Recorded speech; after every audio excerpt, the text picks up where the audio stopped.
दोस्तों, स्वागत है आप सभी का एक बार फिर से आपके अपने यूट्यूब चैनल साइंस बंकर्स पर। दोस्तों, डिटेल्ड एडवर्टाइजमेंट आ चुका है टीजीटी वैकेंसीज़ का। ठीक है, ये आज ही अपलोड हुआ है। हालांकि डेट यहाँ 12/1/2024 है, लेकिन ये आज ही के दिन जो है वो अपलोड हुआ है वेबसाइट पे। तो मैंने आज ही ये वीडियो आपको प्रोवाइड करा रहा हूँ। दोस्तों, यहाँ पर बहुत सारे लोग पूछ रहे थे कि सर क्या एज रहेगी, सब्जेक्ट कॉम्बिनेशन क्या रहेगा टीजीटी नेचुरल साइंस वगैरह के लिए। तो उसी के लिए मैं दोस्तों ये वीडियो बना रहा हूँ, तो लास्ट तक देखिएगा। तो यहाँ पर दोस्तों, जैसा कि वैकेंसीज़ तो आपको पता ही है कि अपने पास जो वैकेंसीज़ थी वो कौन कौन सी थी। वैकेंसीज़ तो आपको पता, आप देख भी सकते हैं दोस्तों, मैथ्स की, इंग्लिश की, है ना, सोशल साइंस, ये सारी वैकेंसीज़ हमने डिटेल में डिस्कस की हुई हैं दोस्तों। कितनी वैकेंसीज़ किस पोस्ट के लिए हैं, ये सब हमने डिस्कस कर रखी हैं। उसके बाद में आप देखेंगे दोस्तों कि यहाँ पर जो ऑनलाइन एप्लीकेशन ली जानी है दोस्तों, उसके लिए 8, ये तो लास्ट डेट है। और जो स्टार्ट होती है दोस्तों वो 8 फरवरी से स्टार्ट हो जाएंगे आपके जो फॉर्म भरना है। तो 8 फरवरी में अभी थोड़ा समय है, ठीक है, लेकिन ध्यान रखेंगे लास्ट डेट जो है 8 मार्च की है दोस्तों, है ना। उसके बाद में आपको वेबसाइट भी पता ही है, TSSP online.nic.in, ये वेबसाइट रहेगी। एडवर्टाइजमेंट की बात करें दोस्तों, तो ये मैथ्स के लिए वैकेंसी दे रखी है। ठीक है, हम लोग नेचुरल साइंस की वैकेंसीज देखते हैं। ये एडवर्टाइजमेंट की जो पीडीएफ है ना दोस्तों, ये मैं आपको ग्रुप में अपना जो टेलीग्राम ग्रुप है, जो चैनल है, उसमें शेयर मैं कर दूंगा। इसके अलावा मैं ये भी कोशिश करूँगा कि आपको डायरेक्ट लिंक प्रोवाइड करा दूँ डिस्क्रिप्शन के अंदर उस चीज़ का, ठीक है। तो वहाँ से भी आप डाउनलोड आराम से कर लेंगे दोस्तों। ये सोशल साइंस की है दोस्तों, देख सकते हैं। फिर बात करें नेक्स्ट हम, ये सोशल साइंस की है, नेचुरल साइंस की। ये देखिए दोस्तों, यहाँ मेल, अच्छा ये जो हमारा क्या कहते हैं रिक्विजिशन है इनकी पोस्ट की, तो दोस्तों ये तो 22/11/2021 पुराना वाला जो कह सकते हैं एलिजिबिलिटी थी वही यहाँ पर है ना। पुराना वाला आ रहा रूल्स ही यहाँ पर लागू हुआ है। और दोस्तों आप देख सकते हैं यहाँ कह रखा है कि बैचलर डिग्री होनी चाहिए 45% मार्क्स के साथ में। और जो मेन सब्जेक्ट है वो टीजीटी नेचुरल साइंस में होना चाहिए physics, chemistry, bio, botany and zoology. इनमें से कोई भी एक आपका 2 साल तक मेन सब्जेक्ट होना चाहिए दोस्तों, है ना। 2 साल तक, अभी मैं दिखाऊंगा आपको, 2 साल तक पढ़ा हुआ होना चाहिए। Provided further that requirement as to minimum 45% marks in the aggregate at the graduation level shall be relaxable in case, अगर मान लीजिए 45% नहीं है, तो अगर उन्होंने हायर डिग्री यानी कि पीजी, मतलब पीजी कर रखी है, मास्टर्स कर रखी है ना, तो वो ये 45 वाला क्राइटेरिया वहाँ पर नहीं लगेगा। ये मैं आपको पहले ही बता चुका हूँ। एक चीज़ और ध्यान रखेंगे, सी टेट सीबीएसई वाला जो है वो क्वालिफाइड होना चाहिए। इन्होंने डिटेल में नहीं लिखा, मैं बता देता हूँ, सी टेट 2, ठीक है। सी टेट 2 जो है आपका, यानी कि 6 to 8 वाला जो सी टेट होता है वो आपका क्वालिफाइड होना ही चाहिए, वो इम्पोर्टेंट रहेगा। देन उसके बाद बात करें नेक्स्ट, तो दोस्तों यहाँ पर एक्सपीरियंस तो है ही नहीं। फिर उसके बाद आप आएंगे दोस्तों यहाँ पर मेन सब्जेक्ट, ठीक है, ये फीमेल्स के लिए है, तो यहाँ भी वही है कंडीशन। अच्छा एक चीज़ और ध्यान रखेंगे कि जो एज क्राइटेरिया है ना, एज क्राइटेरिया देखिए क्या लिखा हुआ है, बिलो 32 ईयर्स, ठीक है, 32 से कम होना चाहिए, ये है मेल कैंडिडेट्स के लिए। और ये 40 ईयर्स होना चाहिए फीमेल कैंडिडेट से, यानी कि 40 साल तक की एज तक भी फीमेल कैंडिडेट इस फॉर्म को भर सकते हैं दोस्तों, है ना। तो बहुत अच्छी खबर है फीमेल कैंडिडेट्स के लिए। तो 40 ईयर्स तक जो है वो भर सकते हैं, बाकी 32 ईयर्स का रहेगा मेल कैंडिडेट्स के लिए। देन उसके बाद में सी टेट कंपलसरी है, ठीक है। ये एनडीएमसी वाली जो मैंने बताई थी न्यू दिल्ली में, वहाँ पे मेल और फीमेल का अलग अलग नहीं है, आप देख सकते हैं। यहाँ पर क्या है दोस्तों कि यहाँ पर आप पाएंगे कि वहाँ पर भी सेम ही मेन सब्जेक्ट जो है वो इनमें से एक होना चाहिए, जूलॉजी, बॉटनी, केमिस्ट्री, फिजिक्स में से। और जो एजुकेशन डिग्री होनी चाहिए। यहाँ पर एक चीज़ और बताऊँ दोस्तों, पिछली बार क्या है कि जो बीएलएड वाले थे, एक बीएलएड मैं बता दूं आपको, बताया भी हुआ है मैंने, स्पेशल कोर्स होता है दिल्ली के अंदर, और बीएलएड वाले इसमें एलिजिबल नहीं थे, है ना।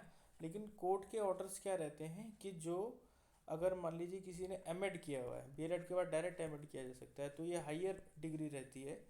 तो अगर एमएड किसी ने किया हुआ है, बीएड भले नहीं किया, ठीक है, डायरेक्ट बीएलएड के बाद एमएड कर लिया है, तो उस केस में भी जो कैंडिडेट है वो ये फॉर्म ज़रूर भरे, क्योंकि जो कोर्ट है वो हमेशा हायर डिग्री को ज़रूर वैलिड मानता है।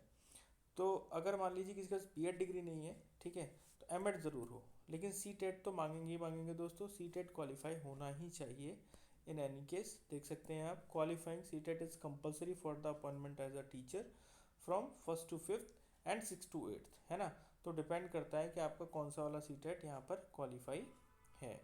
उसके बाद अगर कोई कॉन्ट्रेक्चुअल है या गेस्ट टीचर है, उसके लिए 120 वर्किंग डेज एटलीस्ट होने चाहिए, तभी वो अपना एक्सपीरियंस शो कर सकता है और रिलैक्सेशन ले सकता है दोस्तों, है ना। तो इस तरीके से रहेगा दोस्तों साइंस के अंदर। अब मैं आपको जो बताने जा रहा हूँ वो बहुत इंपॉर्टेंट खबर रहेगी, और मैंने बहुत बारीकी से देखा तब मुझे पता चली। देखिए यहाँ पर आप नज़र डालिए, ये डेट कितनी है, 14/12/2023, और दोस्तों यहाँ वैकेंसीज है रिक्विजिशन 2021। तो यहाँ ड्राइंग की जो वैकेंसीज हैं, मैं यही चीज़ नोटिस कर रहा था कि ड्राइंग की वैकेंसीज में ना तो मेल और फीमेल का क्राइटेरिया है, जैसे कि पहले एडवर्टाइजमेंट में जब 2021 में आया था तब था, अब नहीं है। तो मेल फीमेल इन्होंने एकदम गायब कर दिया, सिंपल एक पोस्ट रखी है ड्राइंग टीचर, है ना। और दोस्तों एक चीज़ आपको स्पेशल मिलेगी यहाँ पर, कि ये जो एडवर्टाइजमेंट है स्पेशली ड्राइंग टीचर का, ये इसके रूल्स ही अलग हैं। देखिए इसमें जो एज है वो फीमेल्स की एज दे रखी है ओनली एंड ओनली 30 ईयर्स। देखिए क्या लिखा है, नॉट एक्सीडिंग 30 ईयर्स दोस्तों। इसका मतलब ये हुआ कि ड्राइंग और पेंटिंग की जो वैकेंसीज हैं, ये जो मतलब वैकेंसीज निकाली गई हैं, ये नई वैकेंसीज हैं, और ये जो है रिक्विजिशन में अभी आई हैं, यानी कि इनकी जो रिक्विजिशन दी गई है, कितनी पोस्ट खाली हुई हैं, अभी 14 दिसंबर को दी गई है, लास्ट टू लास्ट मंथ, है ना। और इनका जो रिक्रूटमेंट का तरीका रहेगा वो भी देखिए अलग ही है बिल्कुल। ना तो इसमें कैटेगरी है मेल फीमेल वाइज, और ना ही इसके अंदर आपको एज का रिलैक्सेशन दिया है, जैसे फीमेल्स को 40 ईयर्स का एज रिलैक्सेशन था। और बाकी पोस्ट देखिए सेम पेज पे मैं पंजाबी के लिए भी दिखा देता हूँ आपको। पंजाबी का देखिए ये है ना, एनडीएमसी का, ठीक है, डायरेक्टरेट का दिखा देता हूँ, डायरेक्टरेट ऑफ एजुकेशन में देखिए पंजाबी की पोस्ट है। सिमिलरली, है ना, फीमेल यहाँ डिफाइंड है ना, ये भी एक मिसलेनियस पोस्ट है। और आप पाएंगे कि इस पोस्ट के अंदर आप देखिए, इस पोस्ट के अंदर जो एज है फीमेल्स की, देखिए वो कितनी दी हुई है, देखिएगा, बिलो 32 ईयर्स, देखिएगा, है ना। Relaxable up to 40 years in case of female candidates. तो दोस्तों हर सब्जेक्ट में, मैंने ऊपर से नीचे तक जाना, हर सब्जेक्ट में 40 ईयर्स दी हुई है, लेकिन केवल ड्राइंग का जो केस है, ड्राइंग का केस है, उसके अंदर जो एज है वो ओनली 30 ईयर्स है। और दोस्तों यहाँ पे बहुत सारे कैंडिडेट्स बाहर हो जाएंगे। तो आप समझ सकते हैं कि जो नेक्स्ट एडवर्टाइजमेंट, ये गोल्डन अपॉर्चुनिटी रहेगी आप लोगों के लिए किसी भी सब्जेक्ट में डीओई के अंदर। अगर इस बार आप क्लियर कर गए तो कर गए, है ना, ये लास्ट अटेम्प्ट ही मान के चलो आप, क्योंकि देखिए नेक्स्ट जो एडवर्टाइजमेंट आएगा ना, कोई नहीं जानता क्या होने वाला है, लेकिन 99.9% जिस हिसाब से मैं देख रहा हूँ, 30 ईयर्स से ऊपर टीजीटी की एज नहीं रहेगी दोस्तों, बार लग जाएगा। ना तो फीमेल्स को ये रिलैक्सेशन देंगे और ना ही मेल्स को देंगे, क्योंकि अभी जो मैंने आपको सारे क्राइटेरिया बताए, ये सब इन्होंने पुराना वाला जो एडवर्टाइजमेंट था सेम डिक्टो कॉपी किया है, और ये रिक्विजिशन पहले की हैं, ये पोस्ट पहले की हैं। तो 2021 में ही मतलब ये पोस्ट यहाँ क्रिएट हो गई थी, इसलिए इनके जो रिक्रूटमेंट के जो क्राइटेरिया हैं वो भी पुराने वाले ही हैं, है ना, 32 साल, ठीक है, 40 साल तक एज दे देना। लेकिन ये जो नया है ड्राइंग वाला, देखिए दोस्तों, ये हमें कहीं ना कहीं ये इंडिकेट करता है कि जो नेक्स्ट नेक्स्ट वैकेंसीज निकलेंगी वो डेफिनेटली कह सकते हैं कि उसमें एज को ये रिड्यूस कर देंगे दोस्तों, और शायद रिलैक्सेशन भी ना दें, है ना। तो आप बहुत पूरी मेहनत से जो है वो तैयारी करिए अपनी और कोशिश करिए इन्हीं वैकेंसीज़ में आपको सिलेक्शन मिल जाए। अच्छा, एक चीज़ ये भी है कि लोग पूछ रहे थे कि सर स्कूल सब्जेक्ट्स क्या, अनदर सब्जेक्ट्स क्या, तो देखिए इलेक्टिव लेवल वाले जो सब्जेक्ट हैं वो बहुत क्लियरली मेंशन है आरआर के अंदर कि एटलीस्ट 2 इयर्स, है ना, आपका ग्रेजुएशन कोर्स होना चाहिए। Elective word include the main subject, elective का मतलब आपका जो मेन सब्जेक्ट है यूनिवर्सिटी के अंदर, ठीक है। तो 2 साल पढ़ा हुआ होना चाहिए। अब इसमें आप कहेंगे कि सर जी हमने फिजिक्स नहीं पढ़ा, हमने तो बायोटेक्नोलॉजी पढ़ा है, या फिर हमने बॉटनी नहीं पढ़ा, हमने तो टेक्नोलॉजी पढ़ा है। उस केस में दोस्तों होता क्या है कि आपको जो गवर्नमेंट है, दिल्ली गवर्नमेंट है, डायरेक्टरेट है, वो पूरा अवसर देती है अपने डॉक्यूमेंट प्रोड्यूस करने का। आप जाइए अपने प्रिंसिपल के पास, अपनी यूनिवर्सिटी के चांसलर के पास, वहाँ लिखवा के ले आइए कि भाई ये पर्टिकुलर जो सब्जेक्ट मैंने पढ़ा है ये जूलॉजी के अंदर आता है या बॉटनी के अंदर आता है। अगर वो इस फॉर्मेट में करके दे देते हैं तो आपका वो वहाँ वैलिड हो जाता है। तो ये गलती कभी ना करें कि आप ये सोच करके फॉर्म ना भरें कि जी मेरा तो माइक्रोबायोलॉजी है या मेरा बायोटेक्नोलॉजी है, ऐसा ना करें, ठीक है। आपने साइंस में, लाइफ साइंस में किसी भी स्ट्रीम से किया है, कुछ भी किया है, आप फॉर्म ज़रूर भरें एटलीस्ट।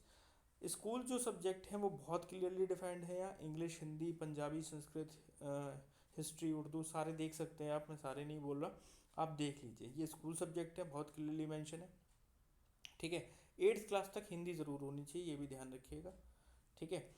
तभी माना जाएगा कि हाँ उस पर्टिकुलर बंदे को हिंदी की नॉलेज है ना। अप्लाई करने का मैं आपको बता ही चुका हूँ, 8 तारीख से फॉर्म स्टार्ट होने हैं, DTRPLSB.online पे कर लेंगे आप। इसके बाद में 100 रुपीज़ फ़ीस है, ठीक है, ये मैं आपको बता ही दिया है, ठीक है। और ड्राइंग टीचर के लिए देखिए अलग से दिया हुआ है Tier 1 के लिए। तो यहाँ क्या रहने वाला है, सेक्शन ए, ये मैं बता चुका हूँ कि 5 सेक्शन होते हैं 20-20 मार्क्स के। तो ये हो गए 100 क्वेश्चन आपके, और 100 क्वेश्चन आपके टीचिंग मेथोडोलॉजी और आपका फाइन आर्ट्स या जो ड्राइंग से रिलेटेड रहेंगे, ठीक है दोस्तों। 0.25 की नेगेटिव मार्किंग होंगी, ये भी मैं आपको बता चुका हूँ। और बाकी तो एज सच कुछ है नहीं, मेरिट इसमें बनेगी आपकी, जितने आपके मार्क्स होंगे उसी बेसिस पे कट ऑफ मार्क्स आपकी बनेगी। हर सेक्शन में 40% मिनिमम लाना ज़रूरी है। आपके 2 पार्ट्स में एग्ज़ाम है, सेक्शन 1 सेक्शन 2, जिसमें दोनों में 100-100 क्वेश्चन है, जैसे ऊपर मैंने बताया। 100 में से 40% दोनों में लाना ज़रूरी है।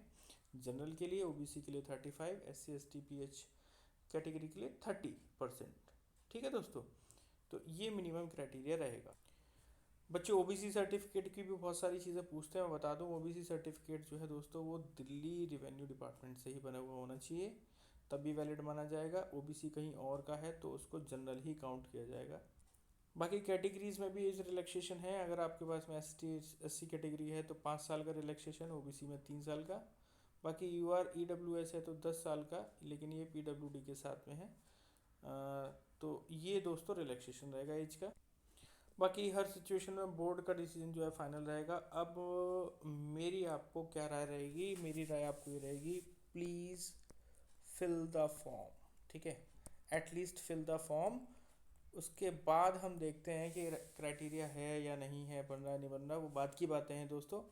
मैं आपको एक फॉर्मेट भी दिखा दूंगा, ठीक है। मेरा खुद का एक स्टूडेंट है जिसने DTRPLS भी क्वालिफाई किया, और उसने भी माइक्रोबायोलॉजी से ही अपना BSc किया हुआ था। Still he is working in DTRPLS भी TGT नेचुरल साइंस। तो कैसे कर पाया, उसने क्या फॉर्मेट बनाया, कैसे लेटर लिखवाया प्रिंसिपल से या चांसलर से, किस तरीके से डिफाइन होगा, वो मैं आपको दिखा दूंगा, श्योर शो कर दूंगा आप लोगों को। लेकिन आप फॉर्म ज़रूर फिल कर दें और तैयारी अपनी करते रहें दोस्तों, है ना। इम्पॉर्टेंट है, गोल्डन अपॉर्चुनिटी है, मैंने आपको बता दिया क्यों, क्योंकि नेक्स्ट वैकेंसीज जो आएंगी, नेक्स्ट वैकेंसी उनमें 100% जो एज है, एज वो रिड्यूस कर दी जाएगी, है ना, और बिलो 30 ही कर दी जाएगी, 30 ईयर्स कर दी जाएगी। इसलिए प्लीज़ आप लोग फॉर्म ज़रूर भर दें और तैयारी करते रहें दोस्तों। बाकी अगर आपको कोई क्वेरी है, कुछ पूछना है इसके अंदर, तो मुझे ज़रूर कमेंट कर सकते हैं। इसके अलावा मैंने प्रीवियस वीडियो भी बनाया हुआ है आरआर का, अगर आपको और डिटेल में थोड़ा देखना है आरआर को तो मैंने वहाँ बताया हुआ है, वहाँ देख सकते हैं आप लोग। बाकी चैनल को सब्सक्राइब कर दीजिए दोस्तों, है ना, दोस्तों में शेयर कर दीजिए, तैयारी करिए, है ना, और लाइक भी कर दीजिएगा दोस्तों। Thank you so much.